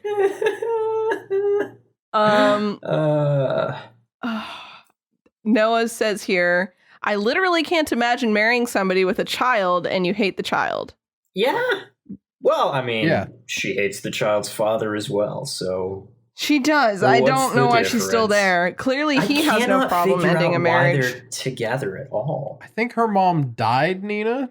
Yeah, he actually says that her mother's dead, so Oh, I'm so And it's very sorry. I weird. did miss that. She's dead. that's what he She's says. dead. I'm so sorry. Noah, I'm concerned about this one. Oh, boy. It reads, he just ate her chin. I'm gonna have to try that technique. Yeah, what's your concern? We can talk about that one in counseling. No, talk about that one live on air right now.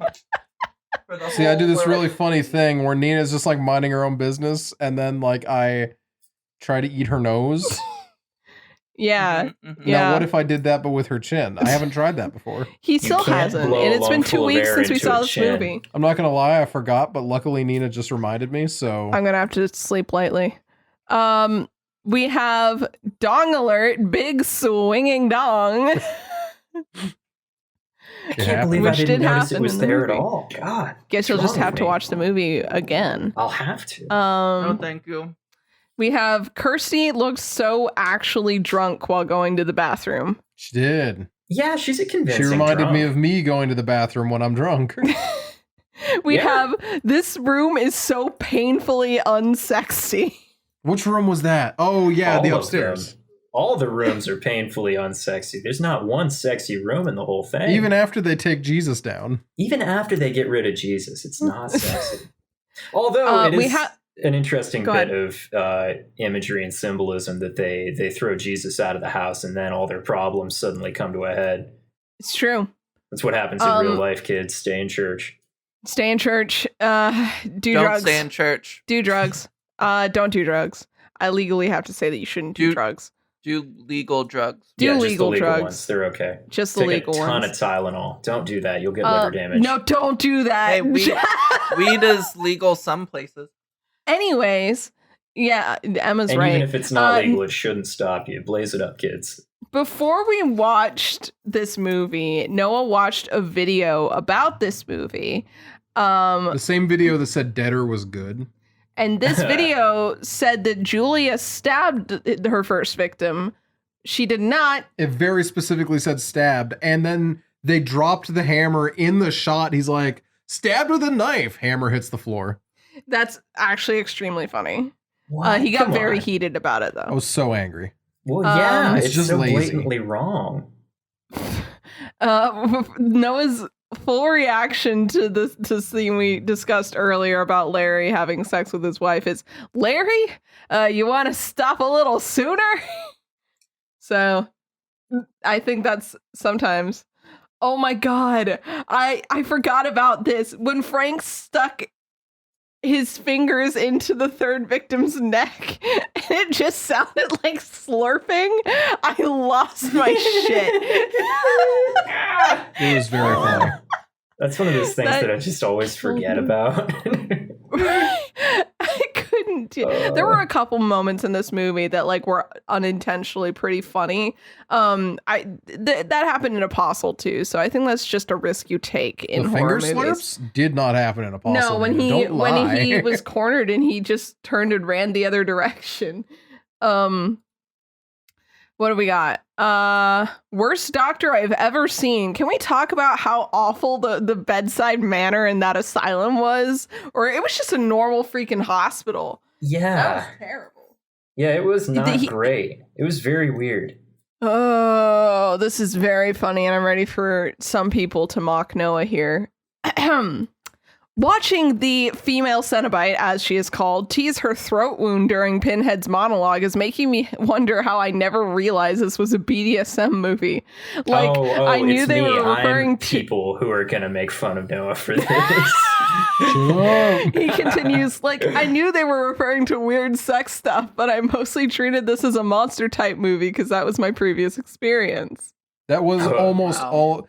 This was one of the like early horror movies I got into. It was this and like Saw and a weird slew of really trashy Netflix movies. Oh, they were so bad. And by Netflix movies, I don't mean made by Netflix. I just mean movies Netflix acquired. They were on there at the time. What was the can we take a little sidetrack on that for a second? Yeah. And come back to the notes in a minute. Noah, do you remember that one movie where a guy was going around buying houses that murders had occurred in or tragedies and then like cutting the sinister. room where the tragedy occurred out of the Abaddon. house so that Abaddon. he could, that was called Abaddon? Okay, Yeah, so he could make a house he exclusively could make a house out of made murder suicide rooms. Yeah, Yeah. to create a portal to hell.